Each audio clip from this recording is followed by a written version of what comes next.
Agora nós vamos usar as funções de forma para entender e determinar os coeficientes de rigidez de barra de pórtico plano. Para isso nós vamos definir o que é o coeficiente de rigidez. O coeficiente de rigidez os coeficientes de rigidez são forças e momentos que devem atuar nas extremidades de uma barra isolada, paralelamente aos eixos locais dessa barra, para equilibrá-la quando ela sofre um deslocamento ou uma rotação que é imposta em alguma das suas extremidades. Aquelas funções de forma que foram definidas anteriormente, elas vão definir as linhas elásticas que são correspondentes aos coeficientes de rigidez para uma barra de quadro plano. Para isso, nós vamos usar a seguinte referência, né? Aqui estão as forças que aparecem em função das deslocabilidades. Aqui nós vemos a barra em sua configuração indeformada, indicada por essa linha cheia. E a configuração deformada ela é mostrada por essa linha tracejada, onde ela é resultado da aplicação das deslocabilidades D1 até D6. Em função dessas deslocabilidades, vão aparecer forças nas suas extremidades, e essas forças elas aparecem para equilibrar a barra. O que nós vamos fazer agora é determinar essas forças em função das deslocabilidades e também dos coeficientes de rigidez. O coeficiente de rigidez, então, de barra no sistema local, ele vai ser indicado por K e J linha. Essa linha que está referenciada aqui indica que nós estamos usando o sistema local, o sistema da própria barra. E o K, então, é o coeficiente de rigidez da barra no sistema local, que é a força ou momento que deve atuar na extremidade de uma barra isolada, na direção da deslocabilidade DI, linha, para equilibrá-la quando uma deslocabilidade DJ unitária é imposta isoladamente em uma das suas unidades. Então, o que nós percebemos aqui é que o coeficiente de rigidez é a força que aparece nas extremidades da barra para uma deslocabilidade unitária. Nós percebemos aqui que o coeficiente de rigidez possui dois índices, o índice I e o índice J. O índice I indica a direção onde essa força aparece. E o coeficiente J está associado a qual deslocabilidade ou onde essa deslocabilidade ela é aplicada. Por exemplo, se nós estamos abordando o coeficiente K62, como está indicado aqui, I é igual a 6, J é igual a 2.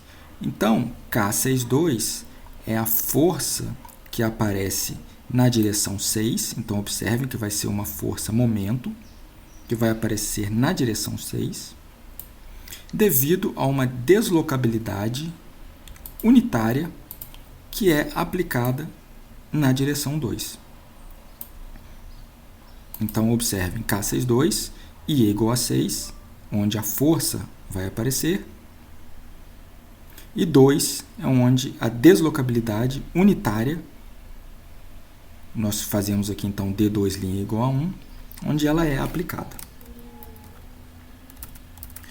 Essas forças que são mostradas aqui, F1 até F6, elas serão calculadas para todas as deslocabilidades D1 até D6, D1' até D6' aplicadas separadamente. Então, como resultado, nós temos que para cada deslocabilidade D' unitária, serão gerados 6 coeficientes, de Ki1 até Ki6. Então, observem que como nós temos 6 deslocabilidades de 1 até 6, que vão ser aplicadas isoladamente, nós vamos ter um total de 36 coeficientes.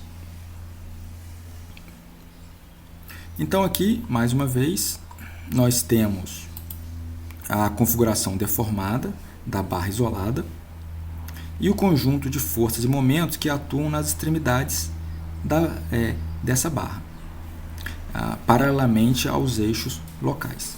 Observem que nessa condição aqui, nós temos essa barra localmente equilibrada.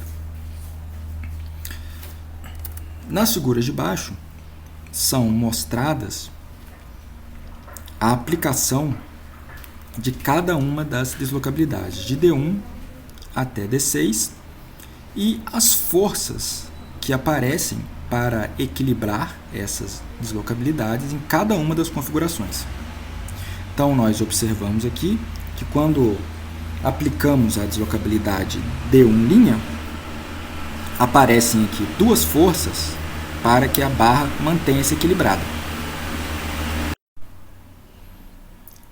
Temos aqui então K11', D1', e temos também K41', D1'.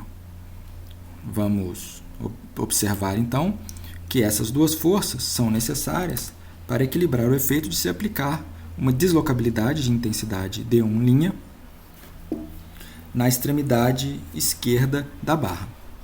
Observem, usando os índices, K41 é o coeficiente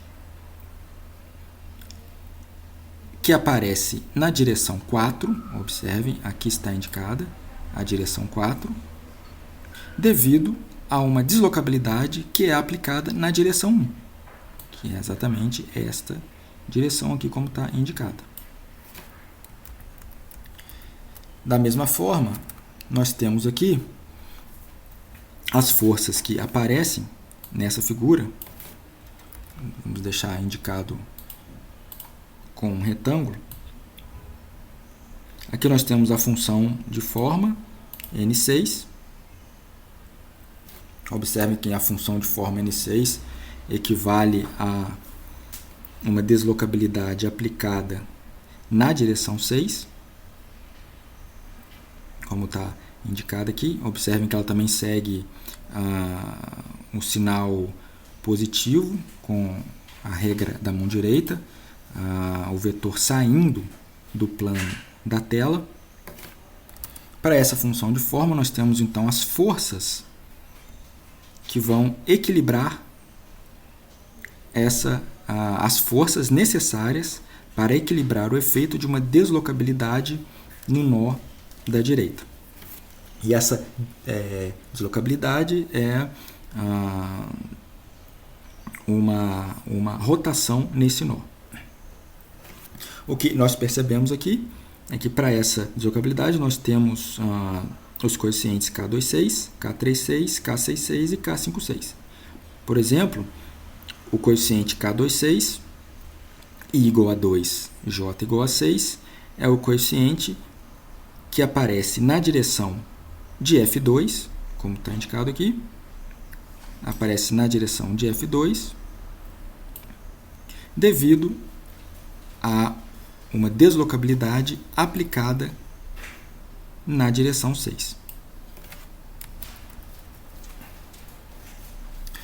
Como foi falado anteriormente, Fi', então, é a força generalizada de barra no sistema local, que é uma força ou um momento que atua na direção da deslocabilidade Di, de uma barra com o objetivo de equilibrá-la quando ela está isolada. A configuração deformada de uma barra pode ser decomposta, então, em configurações deformadas elementares, baseadas nas funções de formas que foram definidas anteriormente. E, a partir dessa suposição, as forças generalizadas de barra são obtidas pela soma de todas as forças e momentos que equilibram a barra para cada uma das configurações deformadas elementares. Nós podemos verificar isso observando os retângulos em vermelho. Nós temos aqui como exemplo a força F2', e essa força é o resultado da superposição de todos os componentes na direção 2, na direção local 2, em todas as configurações elementares. Nós observamos aqui que as configurações elementares 1 e 4, observando que a numeração é 1, 2, 3, 4, 5, 6. Então, nas configurações elementares 1 e 4, não temos forças na direção 2, não temos forças na direção vertical, pois o deslocamento ele é aplicado somente no eixo da própria barra. Então, a força F2', ela é o resultado, é a combinação de todas as forças que atuam na direção 2. No caso aqui, nós temos a força K22D2, K23D3, K25D5 e K26D6. Observem que as forças são multiplicadas pelas respectivas deslocabilidades, pois o que nós temos aqui, né, se nós lembrarmos da física 1, né, nós temos F igual a Kx. Né? F é a força, K é o coeficiente, associado a um coeficiente de mola, né, é uma equação linear, e D é o deslocamento. O nosso interesse é nos coeficientes, que são os coeficientes de rigidez, o quão rígida a barra é.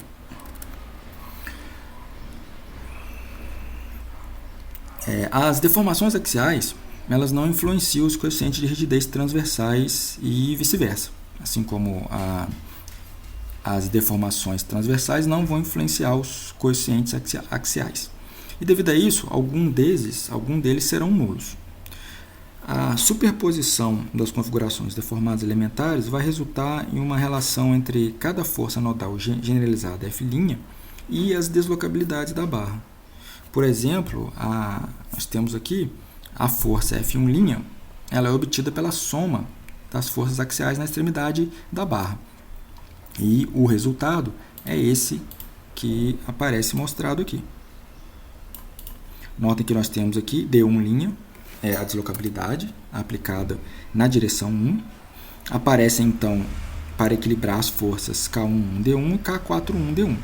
Então, como resultado, F11 é escrito dessa forma. Da mesma maneira, a força F4', ela é o resultado de quando aplicamos um deslocamento, uma deslocabilidade na extremidade direita da barra. Vão aparecer essas forças, K14D4 e K44D4, e essa força resultante, então, é a soma dessas duas. Nós podemos generalizar essas expressões e agrupar todas as forças e os coeficientes em uma equação matricial. E aqui aparece indicado o coeficiente F2, que foi visto no slide anterior. Nós vamos então retornar ao slide anterior e observamos que F2', na direção 2, é a contribuição de todas as forças que aparecem nessa direção em todas as configurações deformadas elementares. Observamos aqui que F2' é K22D2', K23D3', K25D5' e K26D6'. Observando que nós não temos contribuição para a configuração elementar, para a configuração deformada elementar 1 e nem para a configuração deformada elementar 4. Então, ao combinar todos os elementos que estão indicados aqui por esses retângulos vermelhos, nós obtemos então a segunda linha, a segunda equação nesse sistema. Então, nós temos F2', é o resultado da multiplicação da segunda linha da matriz pelo vetor de deslocabilidades. Então, nós podemos generalizar dessa forma, resultando então numa equação matricial, que pode ser escrita dessa maneira, como está indicado aqui. F' é igual a K'D', lembrando que linha representa o sistema local da barra. F é o vetor de forças generalizadas no sistema local. K é a matriz de rigidez de uma barra no sistema local, que é a matriz dos coeficientes de rigidez locais, K' e J, observando que eles foram construídos nas direções dos eixos locais das barras. E D' é o vetor das deslocabilidades de barra no sistema local, que é o conjunto de deslocabilidades também em relação aos eixos locais. Aqui algumas observações, duas delas. Pelo teorema de Maxwell, dos deslocamentos, a matriz K' ela é simétrica, ou seja, Kj' é igual a Kji'. E uma segunda observação é que a jésima coluna de K ela corresponde ao conjunto de forças generalizadas que atuam nas extremidades da barra paralelamente aos eixos locais. E essas forças aparecem para equilibrá-la quando se é imposta na configuração deformada, de modo que o dj' é igual a 1. Agora, nós vamos verificar como é feito o cálculo dos coeficientes de rigidez axial de barra.